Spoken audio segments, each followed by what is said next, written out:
अब हमारा जो नेक्स्ट सिस्टम है वो है हमारा नेक्स्ट जो है स्केलेटल सिस्टम है, जिसे हम कंकाल तंत्र कहते हैं, है ना।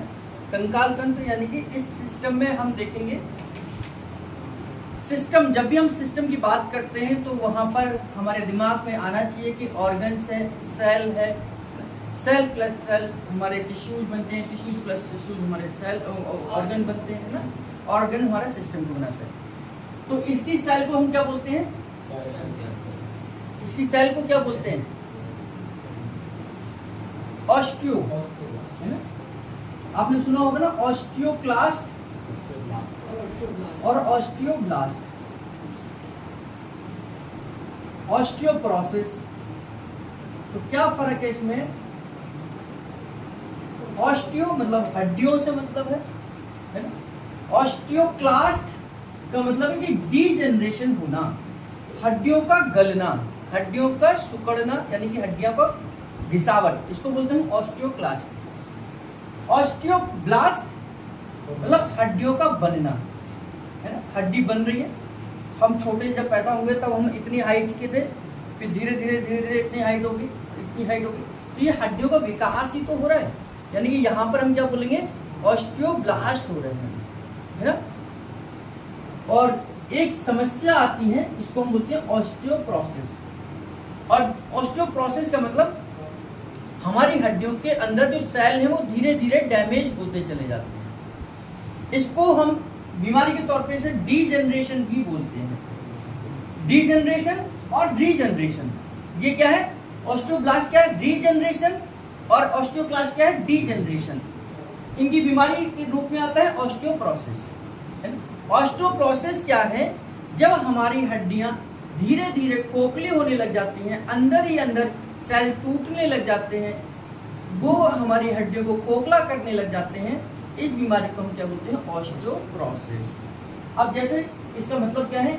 ये हमारी हड्डी है, जैसे मैंने अगर यहाँ से तोड़ूं तो ये हड्डी निकल कर आएगी, इसमें छोटे छोटे छोटे छोटे छोटे छोटे कई सारे सेल्स आपस में मिलते हैं, कॉम्पैक्ट होते हैं, ये पूरा पूरा पूरा पूरा आपस में जुड़ा हुआ है, ये जुड़ा धीरे धीरे ये पूरा का पूरा काला काला है, यानी कि जितना ये काला है, जितने अंदर ये सेल हैं, ये इतनी ही स्ट्रॉन्ग होगी, इतनी ही स्ट्रॉन्ग होगी ये सेल, इतनी ही स्ट्रॉन्ग होगी, यानी कि ये बहुत मजबूत सेल होगी। अब कुछ दिनों बाद क्या होगी? एक सेल यहाँ से खत्म हो गई, एक सेल यहाँ से खत्म होगी, एक सेल यहाँ से खत्म होगी, एक सेल यहाँ से खत्म होगी, एक सेल यहाँ से, धीरे धीरे यह वाइट बढ़ता चला जा रहा है। तो ये जो कंडीशन होगी ऑस्टियोप्रोसिस की होगी, जब हड्डी के अंदर वाइटनेस आने लग जाती है।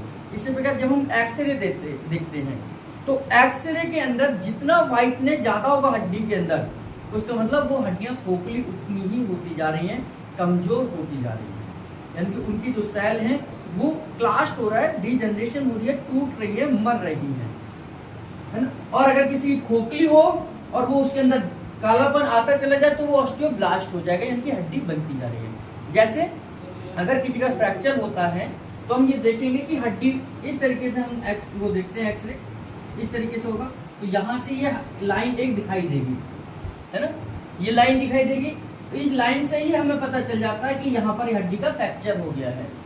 कुछ दिन बाद हम 1 महीने 2 महीने 6 महीने का दोबारा टेस्ट कराते हैं तो ये पूरी की पूरी काली हो जाती है, यानी कि यहाँ पर क्या हुआ? ऑस्टियोब्लास्ट हुआ। ऑस्टियोब्लास्ट का मतलब हड्डी बनी, यानी कि यहाँ पर सेल्स बनना शुरू हुआ। अब ये जो हड्डियां हैं ये क्या काम करती हैं हमारे शरीर के अंदर? एक कल्पना करिए, अगर हमारे शरीर के अंदर हड्डी ना होती तो कैसा शरीर होता? कैचुए की तरह होता हमारा शरीर, है ना। कैचुए के अंदर हड्डी नहीं होती है, कैचुआ देखा जो जमीन पर रेंगता रहता है।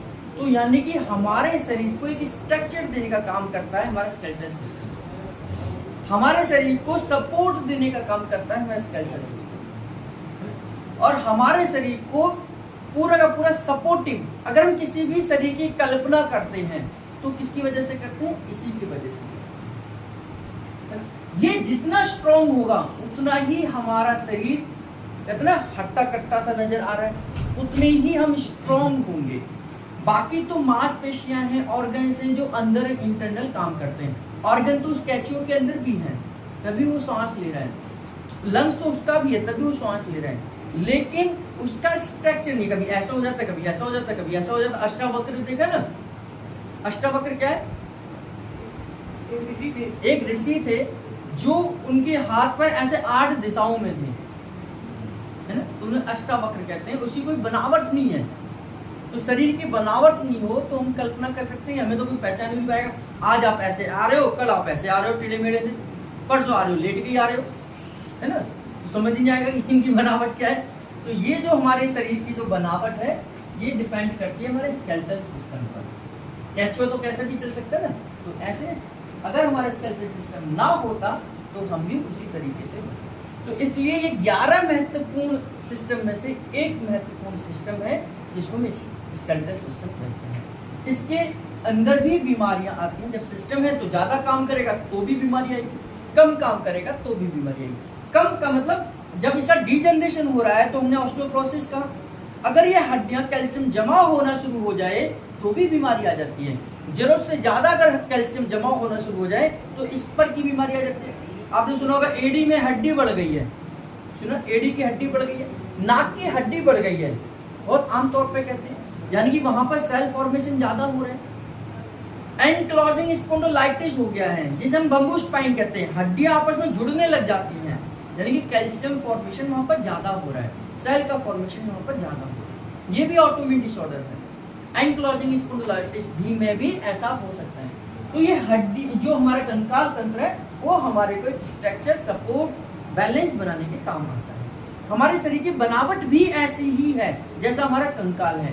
चाइनीज लोगों का कंकाल देखोगे तो छोटा सा मुंह है उनका, तो उनका मुंह भी वैसे ही रहता है। अगर हम वैसे साउथ अफ्रीका के लोगों को देखेंगे तो कंकाल इतने बड़े बड़े निकल कर आते होंगे। तो उनके हाइट, उनका स्ट्रक्चर उनके कंकाल पर डिपेंड करता है ना। जैसा कंकाल होगा वैसे ही उसके शरीर की बनावट होगी। अब हमें जो न्यूरोथेरेपी में इसके बारे में जो पढ़ना है कि कितनी कहाँ हड्डियां होती हैं, ये हमें समझना है। हमने इतना तो समझ आता ही होगा क्योंकि हम अगर इसमें है मेडिकल इसमें कोर्स में है तो हमारे शरीर के अंदर कितनी हड्डियां होती हैं? 206 होती हैं। यानी कि एक सामान्य व्यक्ति की बात करें, असामान्य व्यक्ति के अंदर हो सकती है 2-4 ज्यादा फालतू कम हो, लेकिन एक सामान्य व्यक्ति के अंदर 206 हड्डियां होती हैं। जब बच्चा पैदा होता है तब कितनी हड्डियां होती है? 312 के करीब में एक नॉर्मल व्यक्ति है। ये बाकी हड्डियां कहाँ चली जाती हैं? ये आपस में जुड़ जाती हैं, जुड़कर एक हड्डी के रूप में ले लेती हैं। जैसे हमारी टेल बोन जो है वो 5 हड्डियां होती हैं, धीरे धीरे जुड़कर वो एक हड्डी बन जाती है जिसे हम कोकैक्सी कहते हैं, है ना। तो ऐसे कर जब बच्चा पैदा होता है, जो बच्चा पैदा होता है तो बच्चे के अंदर ज्यादा लचीलापन होता है। उसको करे कहीं से भी मरोड़ दो, मोड़ दो, सब मुड़ जाते हैं, है ना, गोल बना लेते हैं। लेकिन आज 32 साल में किसी को मोड़ने की कोशिश करोगे तो हड्डियां टूट जाएगी, है ना। तो ये 312 के साथ पैदा होगा, 206 में पहुंच जाता है। अब हम इसको, जब हम इसकी हड्डियों को काउंट करेंगे तो हम इसको 2 हिस्से में डिवाइड करते हैं, एक एक्सियल स्केलेटल और एक अपेंडिकुलर स्केलेटल। आप इसे देख रहे हैं, ये बीच का हिस्सा है, ये 2 पैर हैं, ये घुटना है और ये पैर, इसकी काफ मसल्स वाला एरिया है। ये जो बीच का हिस्सा है, इतने हिस्से को हम क्या कहते हैं? एक्सियल स्केलेटल सिस्टम कहते हैं। मतलब एक बनावट है, एक सीध में है ये, है ना, उसको बोलते हैं एक्सियल। अब बाकी जो बचे दो हाथ बचे, एक हाथ और ये 2 पैर बचे, इनको हम क्या कहते हैं? अपेंडिकुलर स्केलेटल सिस्टम कहते हैं। अब इसे मेडिकल लाइन में कहते हैं, इन दोनों को बोलते हैं लोअर लिम्स और इनको बोलते हैं अपर लिम्स। बहुत सारे पेशेंट आके कहते हैं या रिपोर्ट में लिखा होता है अपर लिम्स में प्रॉब्लम है। अपर लिम्स में प्रॉब्लम है मतलब दोनों हाथों की समस्या को बता रहा है। लोअर लिम्स में प्रॉब्लम है यानी कि दोनों पैरों की समस्या को बताना चाहता है ना। तो अपर लिम्स और लोअर लिम्स, इस तरीके से 4 लिम्स हमारे होते हैं। अब बोन्स के आधार पर हम इसको धीरे धीरे डिवाइड करते हैं। बोन्स के आधार पर अगर हम इसे डिवाइड करें तो जो खोपड़ी है, जैसे अब हम इस हिस्से को ले लेते हैं, ये खोपड़ी का हिस्सा है, खोपड़ी के हिस्से को स्कल बोन हम बोलते हैं। स्कल में यानी कि खोपड़ी, इस खोपड़ी के अंदर जो क्रेनियल है, ये कपाल जो है, ये 8 हड्डियों से मिलकर बनता है। ये जो कपाल है ये 8 हड्डियों से मिलकर बनता है। आपका जो फेस है, ये खूबसूरत जो फेस है, ये 14 हड्डियों से मिलकर बनता है। कितनी हड्डियों से? 14 हड्डियों से मिलकर बनता है। इसी प्रकार अगर हम ट्रंक की बात करें, अभी यहाँ तक का हिस्सा हो गया जिसमें 8 हमारे कपाल हो गया और 14 हमारी क्या हो गई? फेस की हड्डी हो गई। इसके बाद हमारा क्रेनियल, ये आपका रिब्स हो गया। रिब्स मतलब हमारी छाती की हड्डियां। तो 12 इधर होती है, 12 इधर होती है ना। तो 12 और 12 कितनी हो गई? 24 हो गई। एक बीच की हड्डी जो इनको सपोर्ट करती है, इसको बोलते हैं स्टर्नम बोन, है ना। तो एक स्टर्नम बोन 12 हड्डियों को, मतलब 12 हड्डियां हमारी लेफ्ट में, 12 हड्डियां हमारी राइट में और एक बीच में स्टर्नम बोन, ठीक। इसके बाद में ये हमारी कॉलर बोन होती है। ये कॉलर बोन जहाँ पे हम सबक्लेविन का पॉइंट देते हैं, या हम लंग्स प्लस शोल्डर, इसे क्लेविकल बोन भी बोलते हैं, कॉलर बोन भी बोलते हैं, है ना। और इसे सबक्लेविन जंक्शन जहाँ पर हमारा ये आता है, तो इसको हम क्या बोलते हैं? क्लेविकल बोन, सर्वाइकल बोन भी, वो कॉलर बोन। इस तरीके से 2 हड्डियां हमारी, एक लेफ्ट, एक राइट में होगी, एक लेफ्ट में होगी, ठीक। इसके बाद अगर हम आगे बढ़े तो अपर लिम्स और लोअर लिम्स की जो मैंने बात करी, 2 हमारे शोल्डर ब्लेड हो गए। आपने देखा होगा जो जिम में होते हैं, ये शोल्डर यहाँ, एक शोल्डर ये हो गया, एक शोल्डर ये हो गया, तो 2 शोल्डर हो गए हमारे। और वर्टिब्रा कितने होते हैं हमारे? 33 वर्टिब्रा होते हैं, 33 वर्टिब्रा होते हैं, जिसमें आपके 7 सर्वाइकल के वर्टिब्रा हो गए, 12 थोरेसिक के हो गए, 5 लंबर के हो गए और सैक्रल के 5 हो गए। कोकेक्सी हमारी 4 होती है, बाद में जाकर के 1 और 2 में कन्वर्ट हो जाती हैं।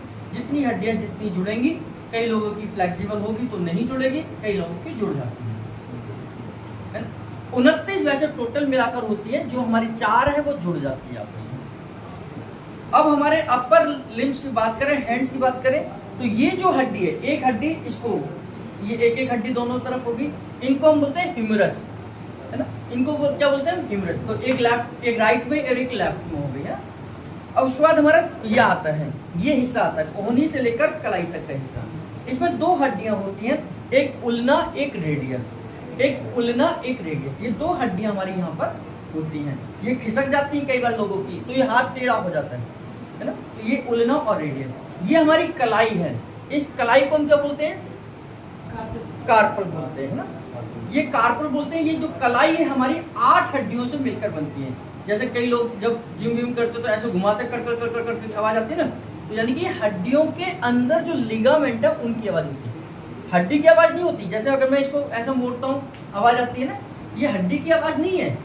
हड्डी की आवाज जब आएगी ना तो परमानेंटली आ जाएगी, है ना। तो आवाज बार बार नहीं आएगी। यानी कि जो हम इसको मोड़ते हैं, मेरी हड्डियां आवाज करती हैं, ऐसे करते हैं, ये लिगामेंट की आवाज होती है। कि लिगामेंट 2 हड्डियों को जोड़ता है आपस में। जैसे कभी हमारी कोई ये एक हड्डी हो गई, एक हड्डी ये हो गई, तो इनको इस तरीके से जोड़ा जाता है आगे पीछे चारों तरफ से। तो ये लिगामेंट्स होते हैं जो उसे जोड़ते हैं। लिगामेंट टियर होना, घुटने में खास तौर से इस तरीके की दिक्कतें ज़्यादा आती हैं। तो हड्डी में से आवाज़ नहीं आएगी। अगर किसी ने हड्डी में से आवाज़ निकाल दी ना, तो उसकी हड्डी क्रैक हो जाएगी, यानी कि हड्डी टूट जाएगी, तभी आवाज़ आती है ना। तो कलाई के अंदर जिसको हम क्या बोलते हैं? कार्पल। और कार्पल के बाद में इस हिस्से को क्या बोलते हैं? मेटाकार्पल। ये कार्पल हो गया, ये मेटाकार्पल हो गया। ये मेटाकार्पल जितनी उंगलियां होंगी उतनी हड्डियां होंगी। तो 5 उंगलियां होती हैं हमारी, 5 उंगलियां होती है ना, तो 5 ही मेटाकार्पल हमारी होती है। 5 उंगलियां, 5 मेटाकार्पल, 8 हड्डी हमारी कलाई के अंदर। अब ये जो उंगलियां हैं, अंगूठे में केवल 2 हड्डी है, अंगूठे में केवल 2 जॉइंट है, एक ये और एक ये, है ना। तो अंगूठे के अंदर 2 हड्डियां हैं, बाकी सभी उंगलियों में 3-3 हड्डियां होती हैं। जैसे छोटी से छोटी उंगली में भी 3 हड्डियां होंगी, 1 2 3, 1 2 3, तो 4 या 12 और 2 14 हड्डियां हमारी टोटल मिलाकर दोनों एक हाथ में हमारी होती है। तो 14 इस हाथ में हो गई, 14 इस हाथ में हो गई, तो 28 हड्डियां ये हो गई। 5 इसमें हो गई, 5 इसमें हो गई, तो 10 हो गई हमारी मेटाकार्पल। कलाई के अंदर कार्पल, यानी कि कलाई के अंदर 8 इसमें होगी, 8 इसमें होगी, 16 हो गई।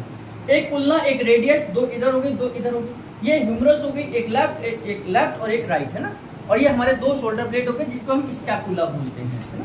तो इस तरीके से हमारा अपर लिम्स हमारे कंप्लीट हो जाते हैं। अपर लिम्स की हड्डियां हमें पता चल जाती है। अगर अब हम बात करते हैं लोअर लिम्स की। लोअर लिम्स में पेल्विक बोन जो है, पेल्विक बोन जो है, जो हम पार्को का पॉइंट देते हैं, पेल्विक पॉइंट देते हैं, तो एक ये हो गया, एक ये हो गया, यानी एक लेफ्ट हो गया, एक राइट हो गया, तो इसको हम बोलते हैं पेल्विक बोन। तो एक लेफ्ट और एक राइट हो गया। फेमर बोन जहां पर हम विटामिन फॉर्मेशन देते हैं, इस पर हम विटामिन फॉर्मेशन देते हैं। तो एक लेफ्ट हो गया, एक राइट हो गया फेमर बोन, है ना। इसके बाद हमारा आता है पटेला, जिसको हम नीके फ्री करते हैं, नीके फ्री करते हैं ना। तो पटेला हमारा एक लेफ्ट में होता है, एक राइट में होता है, तो दो हमारे पटेला हो गए। इसके बाद टिबिया और फिबुला, ये दो हड्डियां हमारे पैर के अंदर, जैसे यहाँ पर हमारी दो हड्डियां थी, तो यहाँ पर भी हमारी दो हड्डियां होती हैं इस हिस्से में, फिबुला और टिबिया।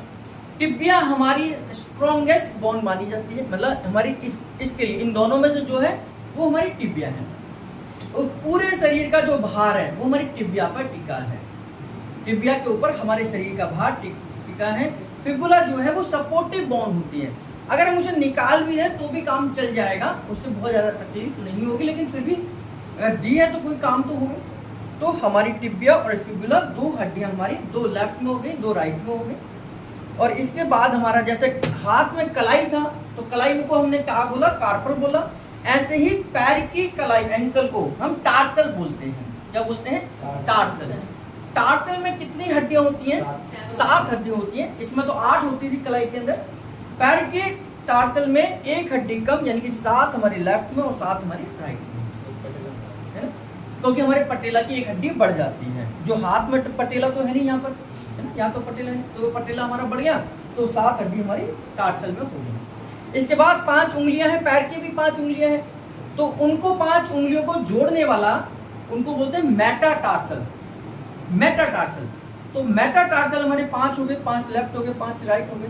पैर के एंकल की बात कर रहा हूँ, पंजे की बात कर रहा हूँ, पंजा, पैर का पंजा, है ना। तो पंजे के अंदर ये पंजा होता है ना, ये पंजा, तो इसके अंदर 5 इधर हो गए और 5 इधर हो गए। अब मेटाटार्सल के बाद में क्या आता है? डिजिट्स, जिनको हम डिजिट्स बोलते हैं या फैलेंजिस बोलते हैं, फैलेंजिस, है ना, फैलेंजिस या डिजिट्स। फैलेंजिस जो हमारी जैसे पैर की हड्डी उंगलियां हैं, एक 4-5 उंगलियां हैं, जैसे हाथ की उंगलियों में भी 2 अंगूठे में हड्डी और बाकी सब में 3-3 है, उसी प्रकार हमारे पैर के भी ऐसी ही उंगलियां होती हैं। अंगूठे में, पैर के अंगूठे में 2 हड्डियां होती हैं, बाकी सभी उंगलियों में 3-3 हड्डियां होती हैं। तो 14 हमारी, 4 से 12 हो गए, 12 और 2 प्लस 14, 14 हमारी लेफ्ट पैर में होगी और 14 हमारी राइट पैर की उंगलियों में होगी। तो इस तरीके से अगर अब हम इनको काउंट करें शुरू से लेके एंड तक, तो 8 क्रेनियल हो गए, यानी खोपड़ी की हो गई, 14 फेस पर हो गई, 2 शोल्डर ब्लेड हो गए, 2 कॉलर बोन हो गई, 1 स्टर्नम बोन हो गई, 24 हमारी रिब्स हो गई, 33 वर्टिब्रा हो गए और 60 हड्डी हमारे दोनों हाथों में है और 62 हड्डियां दोनों हमारे पैरों में है। जो पैल्विक बोन भी हमारे, एक पैल्विक एक पैल्विक, इस तरीके से हमारे 60 हमारे हाथ में होती हैं इधर दोनों मिलाकर और 62 हमारे पैरों के अंदर होती हैं। तो इस तरीके से अगर हम टोटल इनको काउंट करें तो 206 हड्डियों से हमारा शरीर बना हुआ है। शरीर की सबसे छोटी हड्डी कहाँ होती है? कान के अंदर होती है। ये 3 हड्डियों से हमारा कान बनता है, 3 हड्डियों से हमारा कान बनता है। और शरीर की सबसे बड़ी हड्डी कहाँ होती है? हमारी फीमर बोन होती है, सबसे स्ट्रॉन्गेस्ट बोन है हमारे। इसको जो फीमर बोन है वो बहुत स्ट्रॉन्ग है, ये आसानी से टूटने वाली हड्डी नहीं है। बाकी सारी हड्डियों में फ्रैक्चर आ जाता है, बहुत रेयर टू रेयर हमारे पेल्विक बोन में या फीमर बोन में फ्रैक्चर आता है। तो इस तरीके से हमारे को ये जानकारी होनी चाहिए कि हमारे शरीर के अंदर कहाँ कहाँ पर कितनी कितनी हड्डियाँ हैं। अब ये हड्डियों का पूरा जो साइंस है ये फिजियोथेरेपिस्ट का साइंस है, यानी कि जो फिजियोथेरेपिस्ट होते हैं उनको इन हड्डियों की जानकारी ज़्यादा अच्छी होती है और होनी भी चाहिए, क्योंकि वो फिजियोथेरेपी के आधार पर इसी जहाँ पर जो जॉइंट है, जितनी हड्डियाँ हैं, उसी तरीके से उसका एक्सरसाइज कराते हैं, उसी तरीके से जो तोड़ते हैं, मरोड़ते हैं, जो भी करते हैं। आजकल फिजियोथेरेपी का भी एक और एडवांस रूप आ गया है, कायरोप्रैक्टिस। कायरोप्रैक्टिस जो है वो फिजियोथेरेपी का एडवांस है। जिन्होंने फिजियोथेरेपी कंप्लीट करी है वो उस कायरोप्रैक्टिस की डिप्लोमा या डिग्री करते हैं। उन लोगों को और एडवांस रूप में सिखाया जाता है कि कौन सी हड्डी की बनावट कैसी है। जैसे हड्डी लॉक होती हैं आपस में एक दूसरे के साथ, ऐसे लॉक है, अगर ये लॉक है और ऐसे आपस में जुड़ गई है तो ये कायरोप्रैक्टिस आसानी से स्ट्रेचिंग करके इसको दोबारा से खोल देगा। लेकिन उसके लिए जानकारी हो कि ये हड्डी का लॉक सिस्टम कहाँ पर है, तभी वो उसको खोल पाते हैं। ऐसे यूट्यूब पर देखकर खोलना एक रिस्की है, अपने साथ भी और दूसरे की जान के साथ भी खिलवाड़ हो सकता है। तो ऐसी कोशिश ना करें, किसी भी जानकारी जब तक आपको पूरी ना हो तो वो आधा अधूरी जानकारी आपके लिए खतरनाक हो सकती है और पेशेंट के लिए भी हो सकती है। तो प्रॉपर तरीके से किसी कोर्स को कर आप उसकी प्रैक्टिस करें, यही इंडिया में वैलिड है।